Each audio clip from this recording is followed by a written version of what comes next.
दरम्यान प्रशांत बनकर हा निर्दोष असल्याचं त्याच्या बहिणीचं म्हणणं आहे.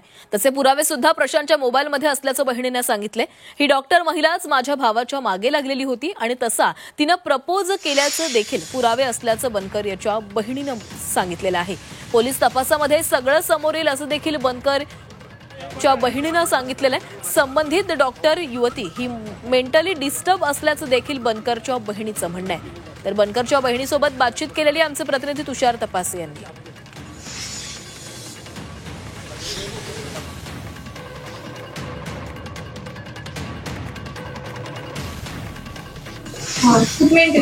फलटण येथील डॉक्टर युवतीच्या आत्महत्येनंतरनं गदारोळ उठलाय राज्यात. एकूण ह्याबद्दल टीका होतीये.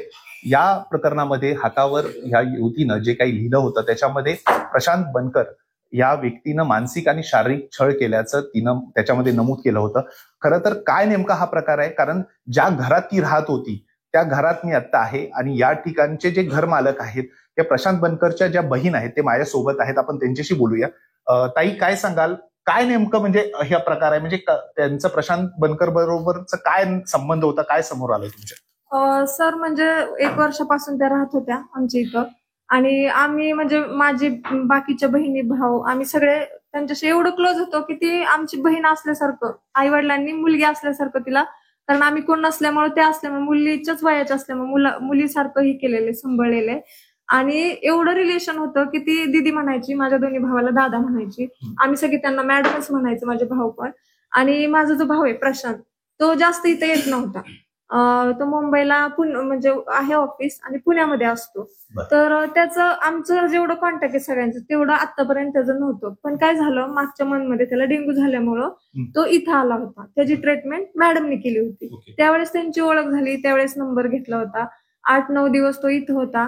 मग आता आमचं एवढं घरातलं रिलेशन, मग बोलणं वगैरे ठीक आहे ना, दादा वगैरे. आता मॅडम आणि आम्ही त्यांना डॉक्टर ह्या म्हणजे बोलायचो की अहो मॅडम असं, नाही का. तर त्याच्यानंतर 8-10 दिवसानंतर तो पुण्याला गेल्यानंतर मग तिने प्रपोज केलं होतं त्याला आणि ते आहे सगळं फोनमध्ये. तो सरळ नाही म्हटला होता. म्हणजे त्यांचे प्रेम संबंध होते किंवा असं काही नाही, काहीही नव्हतं. कॉन्टॅक्टच नव्हता एवढा दिवस माझ्या भावाचा त्यांच्याशी. तो इथं आल्यानंतर 8-9 दिवस झाल्यानंतर तो दादा म्हणायचा ते आणखी. तो माझा भाऊ एवढं पण म्हणला तुम्ही मला दादा वगैरे बोलता आणि असं काही नाही, म्हणजे नाही म्हणून. तुम्ही आता म्हणाला ना प्रपोज केलं होतं तिनं माझ्या भावाला डॉक्टर मॅडमनी प्रशांतला प्रपोज केलं होतं. त्यानंतर तो नाही म्हणून बोलला होता. त्यानंतर त्यांचं कॉन्टॅक्ट नव्हतं. नाही बोलल्यानंतर मेसेज कॉल काही नाही. पण तो आता लक्ष्मीपूजनला आला त्याच्यानंतर पण ते एकमेकांशी बोलत नव्हते. सगळे घरामध्ये ती आली, सगळं करू लागली आणि हे म्हणजे आम्हाला कुणाला माहित नव्हतं. आता आम्ही कसं सगळे क्लोज आहे, माझे बाकीचे भाऊ सगळे क्लोज, मग तसंच. पण ती बोलत नव्हते एकमेकांशी. पण ते फोटो हे काढून झाल्यानंतर इथं तो इथं बसला होता. ते आल्या इथं बसल्या, म्हणाल्या तुला कळतच नाही, म्हणजे. आणि असताना त्या एवढ्या मेंटली डिस्टर्ब होत्या. आपण जर एक विचारलं ना ते वेगळंच बोलायच्या आणि सारखे म्हणायच्या मला खूप ट्रेस आहे, मला ऑफिसमध्ये म्हणजे जॉबचा ट्रेस आहे आणि मला असं सुचत नाही काय करायचं. अशा त्या डिस्टर्ब खूप होत्या.